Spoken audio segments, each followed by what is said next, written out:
Hey, what's up, guys? Today we're going to go over how to draw a snake, specifically a cobra. So, I'm going to draw an S curve for the snake. I'm going to put over here for the head. Just kind of have something to frame it, something to find the shape.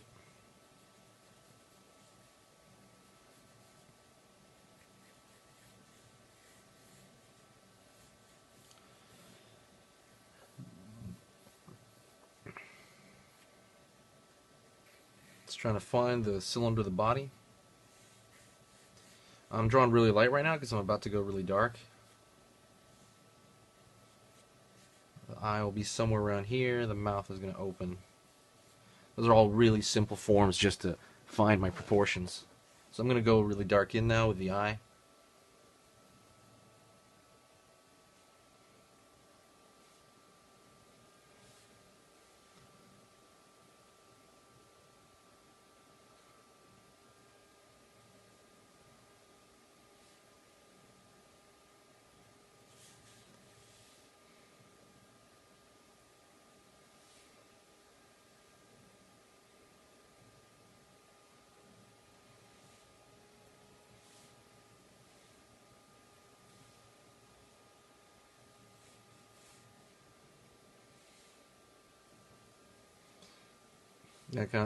His brow is kind of going into the wing of the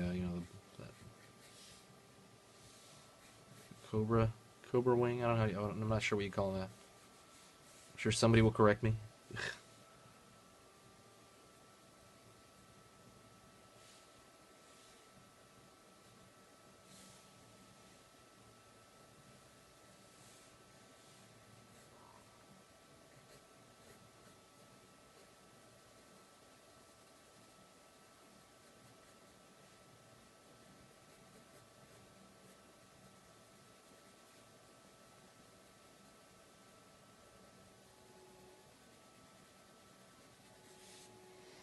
Mm-hmm.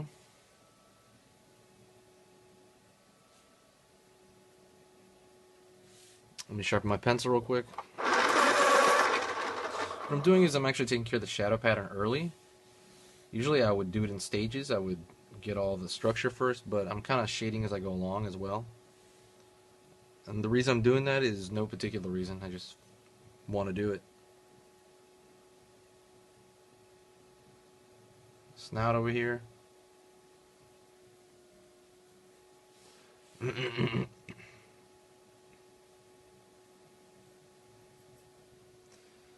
Ooh.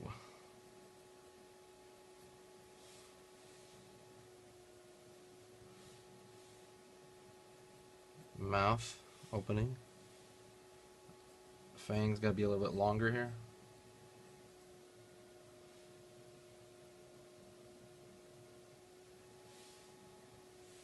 It's looking a little bit menacing right now.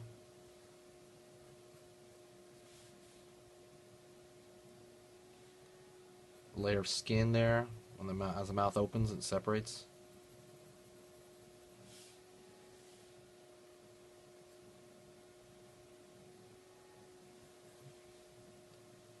The split tongue here, forked tongue.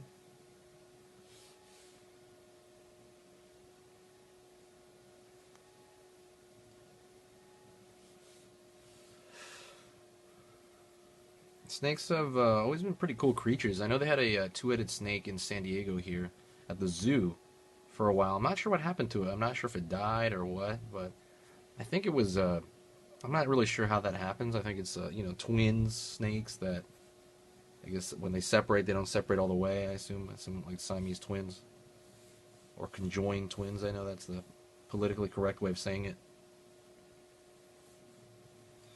Continuing down here. Let me see if that can appear on camera. Yeah, you can kind of see. I'm going to move it up a little bit. Now I'm trying to find the girth of the body here. It's going to get a little bit thicker as it gets lower.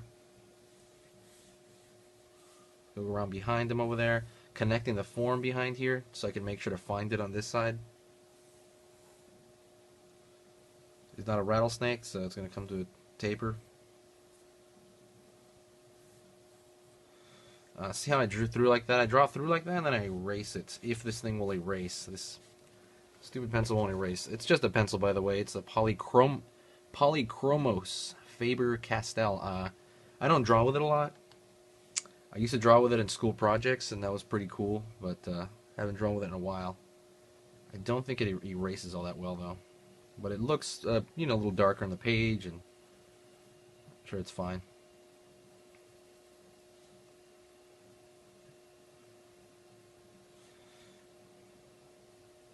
This wing I have to kind of duplicate it on the other side. How would that look on that side? And I'm trying to hopefully make it mildly convincing.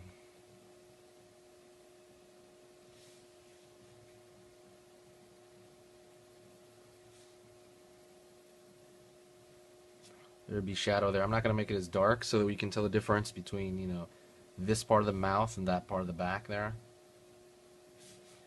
I'll refine that later on. I'm going to draw the pattern to the snake belly here. You have to remember the snake itself has its own cylinder, right? And then these wings over here, they have their own thing going on the outside. Actually, I had to make that wing a little bigger because I thought it was just too small. Cast shadow from the neck of the snake. Cast shadow from the wing here. I'm not sure what you call that. I'm going to call it the wing of the cobra. Cobra head. Cobra head wing. This pattern goes all the way down. Not all the way down, I'm sorry. Well, it should go all the way down, but the thing is his belly is hitting the floor. So that will change that.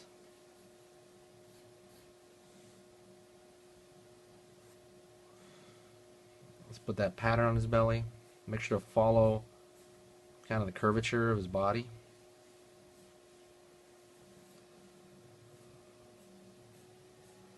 Right now I'm kind of drawing it wishy-washy, but I'll go back there and fix it up.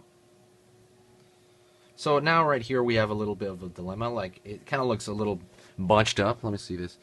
So I'm going to darken the contour of the whatever's on front. The part of the body that's on front, I'm going to darken that contour.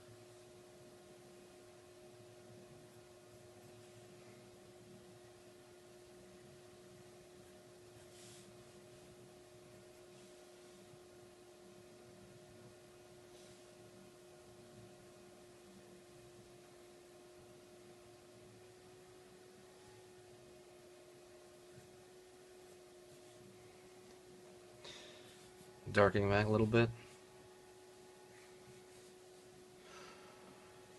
Alright, since the light's coming from the top, I'm going to put a little bit of shadow. You know, think of this as a cylinder. This side's going to get some shadow. This side's going to catch light. Actually, let me erase some stuff here. There's some lines here confusing me.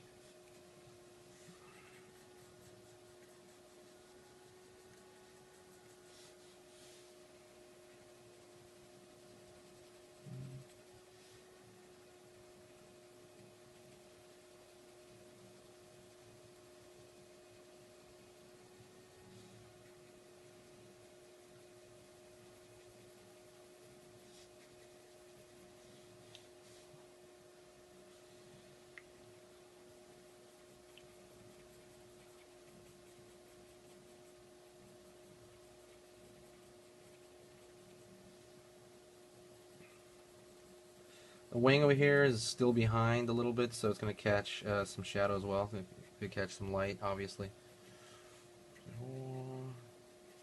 And now it's kind of like thinking about the forms, like what would fall into, behind what, and what shape would that make. You know, it's all an exercise in like, okay, how would that react?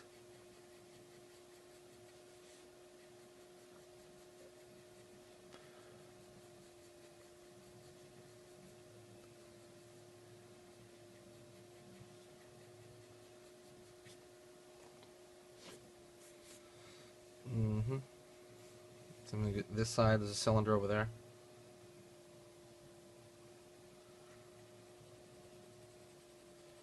I'm shooting it just kind of sloppily. I just want to see where it is, and then I'll refine it. You know, if I choose to, I'll refine it.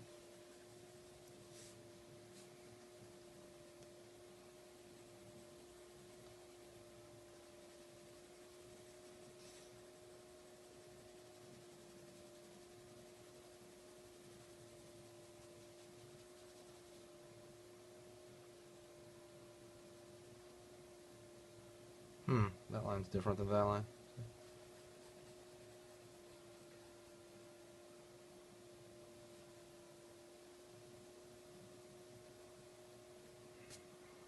Alright, let's say now I step back a little bit and I think, what can I do to change it? What can I do to mess around with it? And I'm going to dig into that. I'm going to dig in and try to refine something in the eye here. Let me sharpen. I'm going to close up for this too. Close up for this. Alright, I'll try to keep this. I'll try to keep still. I'm going to go into smaller detail, maybe like the scales. Just gonna, I don't want to draw them all over his body. I'll just kind of indicate them on his brow here.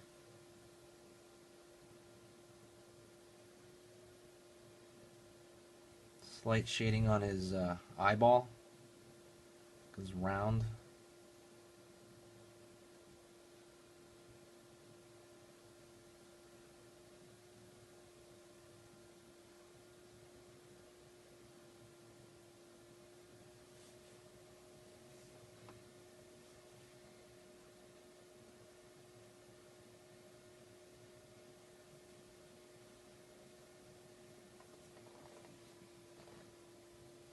Trying to see his cheekbone here.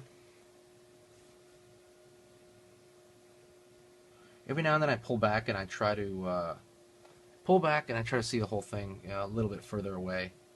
Because sometimes you're just, like all up on the drawing and you're too subjective, and that's going to happen. That's why I suggest, and I think this is a really common thing that everybody suggests, is when you're working on a piece, especially, like when you're drawing something, get up and get away from it at some point, And when you come back, you'll get more of a fresh eye perspective on it. You get a fresh eye view. It will really help. Or if you want that view immediately, want that fresh eye view on your own stuff immediately, take it into Photoshop. I mean, if you're working on Photoshop or whatever, and flip it backwards, or just put your drawing in a mirror, and you should see it a little more freshly. I've heard guys that say that they don't see it different at all, which I find really weird, because I totally see my drawings different in the mirror.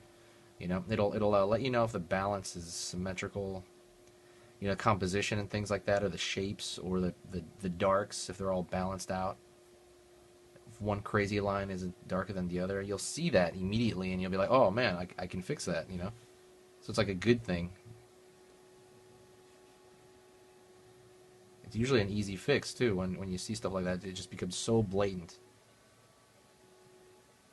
Especially guys, if you work on Photoshop, if you draw on Photoshop, and I do too, and as well as I do, you're flipping your painting or drawing back and forth constantly throughout the process.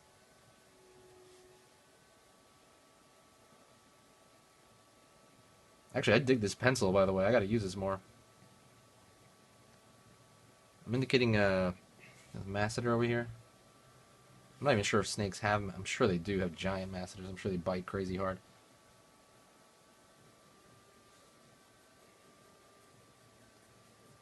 Shadow underneath the lower jaw here.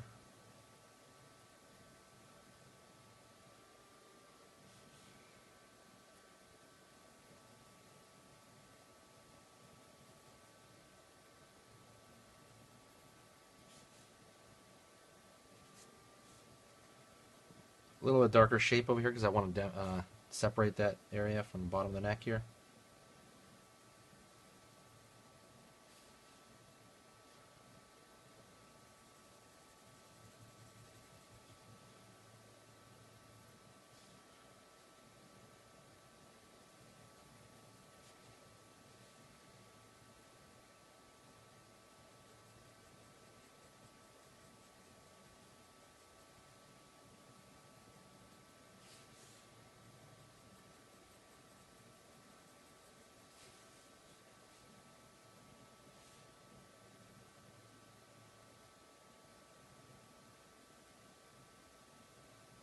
Shading to the side over here, but not too as dark, because I want this to pop forward. Let me look through this through the camera.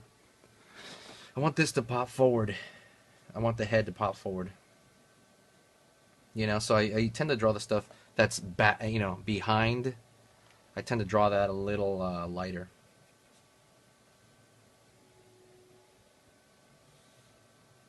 Even though in reality it wouldn't do that, but I think for a stylized point, you want this stuff, what's on front, to be a little bit darker. Generally. I'm saying that's a general rule. Because every situation, calls for different things, and there's different styles and different decisions. And remember that drawing is all about decision making. I forget who told me that, but I agree. Draw those a little lighter. Let's get catching more direct light. All right, let me pull back a little. Whoa, snap.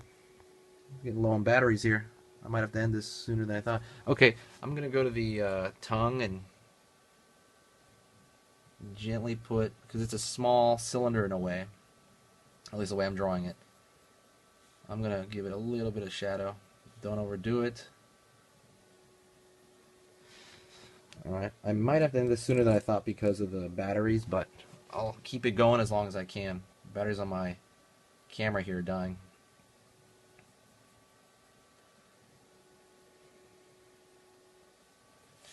So, we're going back to the snake belly area.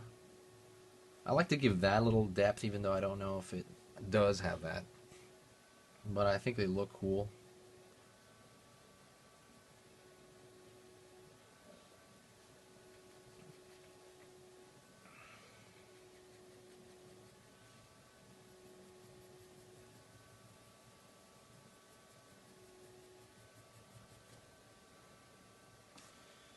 Continuing to shade.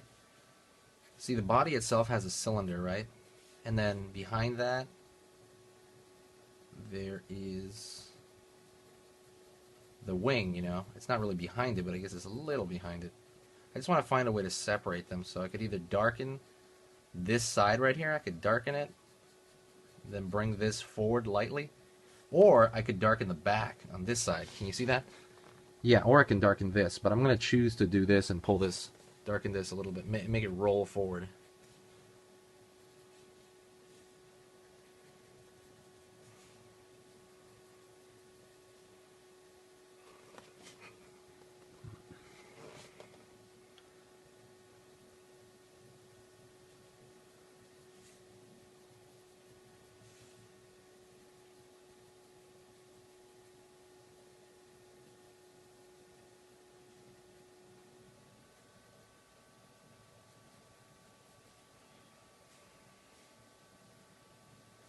I'm putting this really light glaze over it, this really light shade. It's almost like shade, but it's not. Everybody calls it halftone. I grew up. I went to school with it, calling it halftone. I want another name for it. I'm really sick of the word halftone. So anybody have a better word for halftone? And like I said, what halftone is, it's not this, because that's pretty much shadow. It's this, and this is light, right? This is like the lightest part of something. It's more this medium kind of like, it's catching light, but it's also, it's getting some shade in there too. It's in the middle. It's called halftone normally. I hate that name. Somebody please, in the comments, please give me another name for that. I don't want to use the word halftone anymore. Give me a name and I'll use it. Well, if I like it, I'll use it.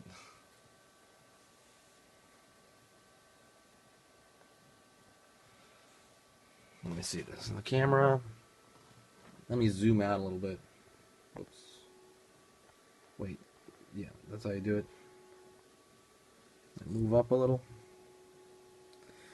Alright, let's go back down here. I'm going to continue going down the cylinder of the body.